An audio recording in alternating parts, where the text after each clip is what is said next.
Coffee ಮಾಡಕ್ಕೆ ಹೋಗಿದ್ದಾರೆ. ಮಾಡೋದು ನಿಮ್ಗೆ ಇಷ್ಟ ಆಗ್ತಿದೆ, ಯಾವ ಥರ ಮಾಡಬೇಕು? ನಾನು ಸ್ವಲ್ಪ ಅರ್ನಿಂಗ್ಸ್ ಮಾಡ್ತೀನಿ. ಓಕೆನ?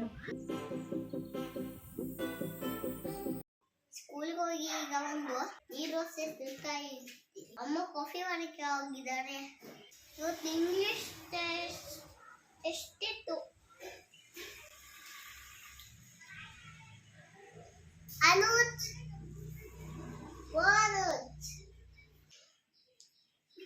ಎಲ್ಲರಿಗೂ ಇವತ್ತು ಇಲ್ಲಿ ಕಾಣುತ್ತಿಲ್ಲ. ಇವತ್ತು ಮಳೆ ಬಂದು ಸೀದಾ ಹೋಯ್ತು. ಅಷ್ಟು ಬೇಗ ಅದು ಸ್ಟ್ರಾಂಗ್ ಆಗುತ್ತೆ ಮಳೆ.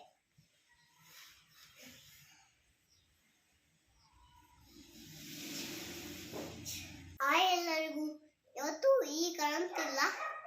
ಇವತ್ತು ಈ ಕರೆಂಟಿಗೆ ಟಿವಿಗೆ ಕರೆಂಟ್ ಇಲ್ಲ, ನೀರಿಗೂ ಕರೆಂಟ್ ಇಲ್ಲ, ಎಲ್ಲ ಕರೆಂಟ್ ಇಲ್ಲ. ಇನ್ನು ಟೈಮ್ ಆಗಿಲ್ಲ, ಇನ್ನು ಟೈಮು ಆಗಿದೆ. ಇನ್ನು ಸ್ಕೂಲ್ ಆಯ್ತು ಟೈಮಿಗೆ. ಇನ್ನು ಋಷಿ ಬರ್ತಿದ್ದಾರೆ, ಇನ್ನೇ ಬರ್ತಿಲ್ಲ.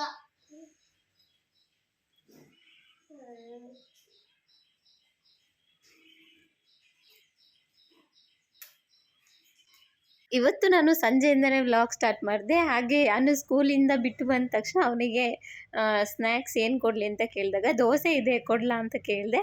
ಅದನ್ನೇ ಕೊಡು ಅಂತಂದ. ಅವನಿಗೆ ನೀರು ದೋಸೆ ಅಂದರೆ ಸ್ವಲ್ಪ ಇಷ್ಟ. ಹಾಗಾಗಿ ನೀವು ನೀರು ದೋಸೆ 3 ಹೊತ್ತು ಕೊಟ್ಟರು ತಿಂತಾನೆ. ಹಾಗೆ ಗ್ರೇವಿನೂ ಚೆನ್ನಾಗಿತ್ತಮ್ಮ ಅಂತೇಳಿ ಅದ್ರ ಜೊತೆನೇ ತಿಂತಿದ್ದಾನೆ. ಹಾಗೆ ಸ್ಟಾರ್ಟಿಂಗಲ್ಲಿ ಮಾತ್ರ ನಾನು ಹೇಳ್ಕೊಟ್ಟೆ ಈ ಥರ ಮಾತಾಡು ಅಂತ. ಆದರೆ ಆಮೇಲೆ ಏನು ಅಂದರೆ ಅವನೇ ಮಾತಾಡ್ತಿದ್ದ, ಏನೇನೋ ಮಾತಾಡ್ತಿದ್ದ. ನನಗೆ ಆಶ್ಚರ್ಯ ಆಯಿತು. ಏನೋ ಮಳೆ ಬರ್ತಿದೆ, ಕರೆಂಟ್ ಇಲ್ಲ, ಏನೇನೋ ಹೇಳ್ತಿದ್ದಾನೆ. ಅಂದರೆ ಡೈಲಿ ನಾನು ಹೇಳ್ತಿದ್ನಲ್ವ ವ್ಲಾಗ್ ಮಾಡೋತಿ, ಕರೆಂಟ್ ಇಲ್ಲ ಇಲ್ಲಿ, ಮಳೆ ತುಂಬ, ಅದನ್ನೇ ಅವನು ಇವಾಗ ನೆನ್ಪಿಟ್ಕೊಂಡು ಮಾತಾಡ್ತಿದ್ದಾನೆ. ನಾನು ಸ್ಕೂಲಿಗೆ ಹೋಗೋ ಟೈಮಲ್ಲೂ ಅಷ್ಟೇ. ಆದರೆ ನಮಗೇನು ಗೊತ್ತಾ, ಒಂದು 3 ಕಿಲೋಮೀಟರ್ಸ್ ನಡ್ಕೊಂಡು ಹೋಗಬೇಕಾಗಿತ್ತು ಸ್ಕೂಲಿಗೆ. ಹಾಗೆ ಬರೋತ್ತಿಗೂ ಅಷ್ಟೇ ಅದೇ 3 ಕಿಲೋಮೀಟರ್ಸ್ ನಡ್ಕೊಂಬರ್ಬೇಕಾಗಿತ್ತು. ಈ ಮಳೆ ಟೈಮಲ್ಲಂತೂ ನಡ್ಕೊಂಡು ಬಂದು ಸಂಜೆ ಬಂದರೆ ಬಿಸಿ ಬಿಸಿ ಟೀ ಏನಾದ್ರು ಇರೋದು, ಅದು ಬ್ಲ್ಯಾಕ್ ಟೀ. ಆ ಟೈಮಲ್ಲಿ ಬ್ಲ್ಯಾಕ್ ಟೀ ಜೊತೆ ನನಗೆ ಬೆಳಗ್ಗೆದ್ದು ತಿಂಡಿ ಏನಿರ್ತಿತ್ತು ಅದೇ ಸ್ನ್ಯಾಕ್ಸು. ನಿಮಗೆಲ್ಲ ಯಾವ ಥರ ಇತ್ತು ಅಂತ ಕಮೆಂಟ್ ಮಾಡಿ. ಅಮ್ಮ ನೀರು ಇಟ್ಟಿದ್ದಾರೆ. ಇಲ್ಲ ಇಲ್ಲ, ಸುಳ್ಳು.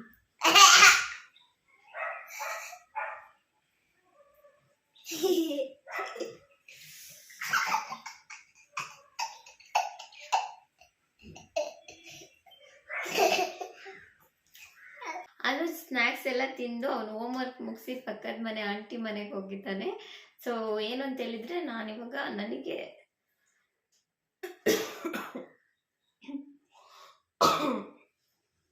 ಸ್ವಲ್ಪ ಶೀತ ಎಲ್ಲ ಆಗಿತ್ತಲ್ವ, ಅದರದ್ದೇ ಗಂಟ್ಲು ಬೇರೆ ಯಾಕೋ ಗರ ಗರ ಆಗಿಬಿಟ್ಟಿದೆ. ಎಷ್ಟು ಹಂಗೆ ಮಾಡಿಕೊಂಡ್ರು ಸರಿ ಆಗ್ತಿಲ್ಲ. ಅವನು ಈಗ ಪಕ್ಕದ ಮನೆ ಆಂಟಿ ಮನೆಗೆ ಹೋಗಿದ್ದಾನೆ. ಏನಾಗ್ಬಿಟ್ಟಿದೆ ಅಂತ ಹೇಳಿದ್ರೆ, ನನ್ನ ಫೋನಲ್ಲಿ ಫುಲ್ ಸ್ಟೋರೇಜ್ ಫುಲ್ ಅಂತ ಬಂದುಬಿಟ್ಟಿದೆ.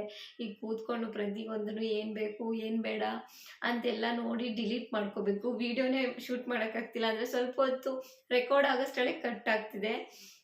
ಏನು ಮಾಡೋದು ಗೊತ್ತಿಲ್ಲ. ಈಗ ನೋಡಿ ಯಾವ್ದು ಬೇಕು ಯಾವ್ದು ಬೇಡ ಅಂತೆಲ್ಲ ವೀಡಿಯೋಸ್ ಡಿಲೀಟ್ ಮಾಡಬೇಕು. ಜೊತೆಗೆ ಫೋಟೋಸ್ ಯಾವ್ದು ಬೇಕು ಯಾವ್ದು ಬೇಡ ಎಲ್ಲ ಡಿಲೀಟ್ ಮಾಡಬೇಕು. ಹಾಗೆ ಇವತ್ತು ಅಲ್ಲ, ಇನ್ನೂ ಒಂದು ಹೇಳ್ತೀನಿ ಕೇಳಿ. ತುಂಬ ಶಾಪಿಂಗ್ ಮಾಡೋದಾಗಲಿ, ಔಟ್ಸೈಡ್ ಹೋಗೋದಲ್ಲಿ ಅಂಥದ್ದೆಲ್ಲ ಏನಿಲ್ಲ. ಹಾಗಾಗಿ ನಾನು ಲೆಂತಿ ವೀಡಿಯೋ ಏನು ಮಾಡಲ್ಲ. ಒಂದು 1/4 ಗಂಟೆ ಒಳಗೆಲ್ಲ ಮಾಡ್ಕೊಂಡ್ಬಿಡ್ತೀನಿ ವೀಡಿಯೋನ. ಈ ವಿಡಿಯೋ ನಾನು ಮಾಡೋದು ನಿಮ್ಗೆ ಇಷ್ಟ ಆಗ್ತಿದೆ, ಯಾವ ಥರ ಮಾಡಬೇಕು ಏನು ಅಂತ ಕಮೆಂಟ್ ಮಾಡಿ ತಿಳಿಸಿ. ಪ್ರಾಬ್ಲಮ್ ಇಲ್ಲ, ಆ ಥರನೂ ಮಾಡೋಕ್ಕೆ ಟ್ರೈ ಮಾಡ್ತೀನಿ. ಹಾಗೆ ತುಂಬ ಲಾಂಗ್ ವೀಡಿಯೋಸ್ ಎಲ್ಲ ಮಾಡಲ್ಲ. ಯಾಕಂತ ಹೇಳಿದರೆ ನನಗೆ ಡೈಲಿ ಇಷ್ಟು ಲಿಮಿಟ್, ಡಾಟಾ ಲಿಮಿಟ್ ಇರುತ್ತೆ ಇಷ್ಟು, ಓಕೆನಾ? ಅದರಲ್ಲಿ ಒಂದಿಷ್ಟು ವ್ಲಾಗ್ ಮಾಡಿ, ಒಂದು ರೆಸಿಪಿ ಏನು ಮಾಡಿ, ಅಥವಾ ಏನಾದರೂ ಒಂದು ಟಿಪ್ಸ್ ಕೊಡೋದಿದ್ದರೆ ಅದನ್ನು ಮಾಡಿ, ಏನಿಲ್ಲ ಅಂದರೂ ಒಂದು 11-12 ಮಿನಿಟ್ಸ್ ಒಳಗೆ ಮಾಡ್ಕೊಬಿಡ್ತೀನಿ. ಯಾಕೆ ಅಂತ ಹೇಳಿದರೆ ಇಷ್ಟು ಮಾಡೋದಕ್ಕೇ ಆಲ್ಮೋಸ್ಟ್ ನನಗೆ 2 GB ಅಥವಾ 2.5 GB ಬೇಕಾಗುತ್ತೆ. ಏನು ಮಾಡೋದು, ಅಷ್ಟರೊಳಗೆ ನನಗೆ ಡೈಲಿ 3 GB ಇರುತ್ತೆ. ಇಷ್ಟರಲ್ಲೇ ನಾನು ಎಲ್ಲ ಮ್ಯಾನೇಜ್ ಮಾಡಬೇಕು. ಎಕ್ಸ್ಟ್ರಾ ಬೇಕು ಅಂದರೆ ಮತ್ತೆ ಎಕ್ಸ್ಟ್ರಾ ರೀಚಾರ್ಜ್ ಮಾಡ್ಕೋಬೇಕಾಗುತ್ತೆ. ಹಾಗಾಗಿ ಏನು ಮಾಡ್ತೀನಿ, ಇಷ್ಟೇ ಸಣ್ಣ ಪುಟ್ಟ ಬ್ಲಾಗ್ಸ್ ಮಾಡಿ ಅದರಲ್ಲೇ ಇದು ತುಂಬ ಉದ್ದ ಮಾಡೋಕ್ಕೂ ಅಷ್ಟೊಂದು ಏನು ಇರಲ್ಲ. ವಿಡಿಯೋನ ಯಾರ್ಯಾರು ನೋಡ್ತಿದ್ದೀರಾ ದಯವಿಟ್ಟು ಸಬ್ಸ್ಕ್ರೈಬ್ ಮಾಡಿ, ಶೇರ್ ಮಾಡಿ, ಕಮೆಂಟ್ ಮಾಡಿ. ಆಗಲೇ ನನಗೆ ತುಂಬ ಒಂದು ಏನು ಬರೋದು, ಎನರ್ಜಿ ಬರೋದು ವಿಡಿಯೋ ಮಾಡೋಕ್ಕೆ. ಇಲ್ಲಾಂದರೆ ಬೇಜಾರಾಗುತ್ತೆ. ಅಯ್ಯೋ ಹೇಗಪ್ಪ ವಿಡಿಯೋ ಮಾಡೋದು, ಯಾರೂ ನೋಡ್ತಿರಲ್ಲ, ಯಾರೂ ಲೈಕ್ ಮಾಡ್ತಿರಲ್ಲ ಅಂತ ತುಂಬ ಬೇಜಾರಾಗ್ಬಿಡುತ್ತೆ ನನಗೆ. ಹಾಗಾಗಿ ದಯವಿಟ್ಟು ಲೈಕ್ ಮಾಡಿ, ಓಕೆನಾ? ಲೈಕ್ ಮಾಡೋದ್ರ ಜೊತೆ ಸಬ್ಸ್ಕ್ರೈಬ್ ಮಾಡ್ಕೊಡಿ ಬೇಗ ಬೇಗ. ನಾನು ಸ್ವಲ್ಪ ಅರ್ನಿಂಗ್ಸ್ ಮಾಡ್ತೀನಿ, ಓಕೆನಾ? ಇವತ್ತೇನು ಗೊತ್ತಾ, ಕಳಿಲೆ ಗ್ರೇವಿ ಮಾಡೋದು ತೋರಿಸ್ತಿದ್ದೀನಿ. ಎಷ್ಟು ಜನಕ್ಕೆ ಇದಿಷ್ಟ, ಎಷ್ಟು ಜನಕ್ಕೆ ಇಷ್ಟ ಅಂತ ಕಮೆಂಟ್ ಮಾಡಿ. ನಾನು ಯಾವ ಥರ ಮಾಡ್ತೀನಿ ಅಂತ ನಿಮ್ಮ ಜೊತೆ ಶೇರ್ ಮಾಡ್ಕೊಂಡಿದ್ದೀನಿ. ಖಂಡಿತವಾಗಿ ಫುಲ್ಲು ವಿಡಿಯೋ ನೋಡಿ, ಚೆಕ್ ಮಾಡಿ. ರೆಸಿಪಿ ಅಂತೂ ಸೂಪರ್ ಆಗಿರುತ್ತೆ. ಇದನ್ನು ರೊಟ್ಟಿ ಜೊತೆಗೆ, ಚಪಾತಿ ಜೊತೆಗೆ ಎಲ್ಲ ತಿನ್ಬೋದು, ತುಂಬ ಚೆನ್ನಾಗಿರುತ್ತೆ. ಟ್ರೈ ಮಾಡಿ, ಓಕೆನಾ? ರೊಟ್ಟಿ ಚಪಾತಿ ಜೊತೆಗೆಲ್ಲ ತುಂಬ ಚೆನ್ನಾಗಿರುತ್ತೆ ಈ ರೆಸಿಪಿ. ಖಂಡಿತ ಕಳಿಲೆ ಸಿಕ್ತಾಗ ಇದನ್ನ ಟ್ರೈ ಮಾಡಿ, ಸೂಪರ್ ಆಗಿರುತ್ತೆ. ಇಲ್ಲಿ ನಾನು ತಗೊಂಡಿರೋದು ಕಿರುಬಿದ್ರು, ಓಕೆನಾ? ಇದು ನಮ್ಮ ಮನೆಯಿಂದ ಕೊಟ್ಟು ಕಳಿಸಿದ್ದು. ಹಾಗೆ ಇದನ್ನು ಈ ಥರ ಸಣ್ಣಕ್ಕೆ ಹೆಚ್ಕೊಳ್ತಿದ್ದೀನಿ ನೋಡಿ. ಇದನ್ನು ಆಲ್ರೆಡಿ 2 ಸರಿ ಬೇಯಿಸ್ಬಿಟ್ಟು ನೀರು ತೆಗೆದು ಕೊಟ್ಟು ಕಳಿಸಿದ್ರು. ಹಾಗೆ ನಾನು ಇಲ್ಲಿ ಇನ್ನೊಂದು 2 ಸರಿ ಬೇಯಿಸಿ ಅದರ ನೀರು ತೆಗೆದು ಈಗ ಇದನ್ನ ಯೂಸ್ ಮಾಡ್ಕೊತಿರೋದು. ಹಾಗೆ ಇದನ್ನು ಸಣ್ಣ ಸಣ್ಣದಾಗಿ ಈ ಥರ ಕಟ್ ಮಾಡ್ಕೊಳ್ತಿದ್ದೀನಿ, ಗ್ರೇವಿ ಮಾಡ್ಕೊಳ್ಳೋಕ್ಕಲ್ವ, ಹಾಗಾಗಿ. ಈಗ ಒಂದು 1/4 ಬೌಲಷ್ಟು ನಾನು ಹೆಸರು ಕಾಳನ್ನ ತಗೊಳ್ತಿದ್ದೀನಿ. ಒಂದು ದೊಡ್ಡ ಬೌಲಲ್ಲಿ ಫುಲ್ ಕಳಿಲೆ ಆಗಿದೆ. ಹಾಗೆ ಒಂದು 1/4 ಬೌಲಷ್ಟು ಹೆಸರು ಕಾಳು. ಇದನ್ನು ಚೆನ್ನಾಗಿ ವಾಶ್ ಮಾಡಿಬಿಟ್ಟು ಈಗ ಇದನ್ನು ಬೇಯಿಸ್ಕೊಳ್ಬೇಕು. ಬೇಯಿಸ್ಕೊಳ್ಳೋದು ನಾನೀಗ ಯಾವ ಥರ ಅಂದರೆ 6 ವಿಷಲ್ನ ಇದಕ್ಕೆ ಬರೆಸ್ಕೊಳ್ತಿದ್ದೀನಿ. ನೀವೇನಾದರೂ ಹೆಸರು ಕಾಳನ್ನ ನೆನೆಯೋಕ್ಕೆ ಇಟ್ಟಿದ್ರೆ ಒಂದು 2 ವಿಷಲ್ ಬರೆಸ್ಕೊಂಡ್ರೆ ಸಾಕು. ನಾನಿಲ್ಲಿ ನೆನೆಯೋಕ್ಕೆ ಇಟ್ಟಿಲ್ವಲ್ಲ, ಹಾಗಾಗಿ ನಾನಿಲ್ಲಿ 6 ವಿಷಲ್ನ ಬರೆಸ್ಕೊಳ್ತೀನಿ. ಹಾಗೆ ಮಸಾಲೆಗೆ ನನಗಿಲ್ಲಿ ಒಂದು 1/4 ಭಾಗದಷ್ಟು ತೆಂಗಿನಕಾಯಿನ ತಗೊಂಡಿದ್ದೀನಿ. ಹಾಗೆ ಇದಕ್ಕೆ 1 ಟೀ ಸ್ಪೂನಷ್ಟು ಜೀರಿಗೆನ ಹಾಕ್ಕೊಳ್ತಿದ್ದೀನಿ.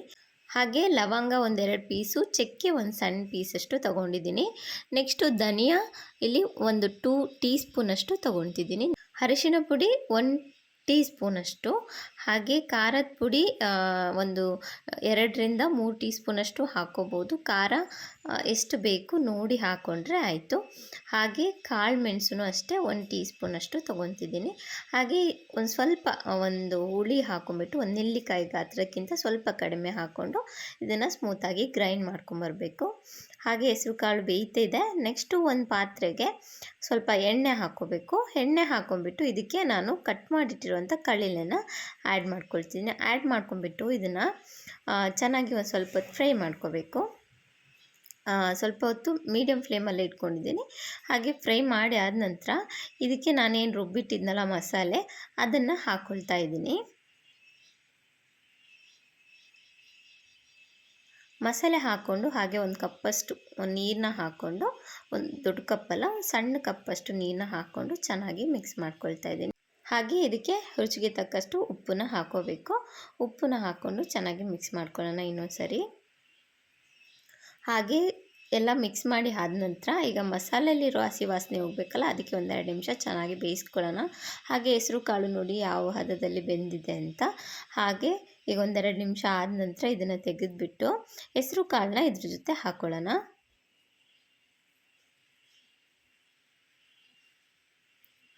ಈಗ ಇದನ್ನು ಚೆನ್ನಾಗಿ ಮಿಕ್ಸ್ ಮಾಡೋಣ. ತುಂಬ ಟೇಸ್ಟಿಯಾಗಿರುತ್ತೆ ಇದು, ಖಂಡಿತ ಟ್ರೈ ಮಾಡಿ ನೋಡಿ. ಹಾಗೆ ಉಪ್ಪು ಖಾರ ಎಲ್ಲ ಒಂದ್ಸರಿ ಚೆಕ್ ಮಾಡಿಬಿಟ್ಟು ನೀವು ಹೆಸರು ಕಾಳು ಹಾಕಿದ ನಂತರ ಒಂದ್ಸರಿ ಚೆಕ್ ಮಾಡ್ಕೊಳ್ಳಿ. ಅದಾದ ನಂತರ ಉಪ್ಪು ಬೇಕಾದರೆ ಸ್ವಲ್ಪ ಹಾಕ್ಕೊಳ್ಳಿ, ಖಾರ ಬೇಕಾದರೂ ಈ ಸ್ಟೇಜಲ್ಲೆಲ್ಲ ಹಾಕ್ಕೊಬೋದು. ಹಾಕ್ಕೊಂಬಿಟ್ಟು ಚೆನ್ನಾಗಿ ಒಂದ್ಸರಿ ಎಲ್ಲ ಮಿಕ್ಸ್ ಮಾಡಿಬಿಟ್ಟು ಇದನ್ನು ಈಗ ನಾವು ಮತ್ತೆ 1-2ರಿಂದ 3 ನಿಮಿಷ ಚೆನ್ನಾಗಿ ಲೋ ಫ್ಲೇಮಲ್ಲಿಟ್ಟು ಬೇಯಿಸ್ಕೊಳ್ಳೋಣ. ಈಗ 2-3 ನಿಮಿಷ ಆದ ನಂತರ ಈಗ ನೋಡಿ ಗ್ರೇವಿ ನೀಟಾಗಿ ರೆಡಿ ಆಗಿದೆ. ತುಂಬ ಚೆನ್ನಾಗಿರುತ್ತೆ, ಖಂಡಿತವಾಗ್ಲೂ ಎಲ್ಲ ಟ್ರೈ ಮಾಡಿ. ಹಾಗೆ ಈ ರೆಸಿಪಿ ಇಷ್ಟ ಆಗಿದ್ದರೆ, ಇವತ್ತಿನ ವಿಡಿಯೋ ಇಷ್ಟ ಆಗಿದೆ, ದಯವಿಟ್ಟು ಸಬ್ಸ್ಕ್ರೈಬ್ ಮಾಡಿ, ಶೇರ್ ಮಾಡಿ, ಲೈಕ್ ಮಾಡಿ, ಕಮೆಂಟ್ ಮಾಡಿ. ಮತ್ತೆ ಇದೇ ಥರ ಇನ್ನೊಂದು ವಿಡಿಯೋ ಜೊತೆ ಸಿಗ್ತೀನಿ. ಅಲ್ಲಿವರೆಗೂ ಬಾಯ್ ಬಾಯ್.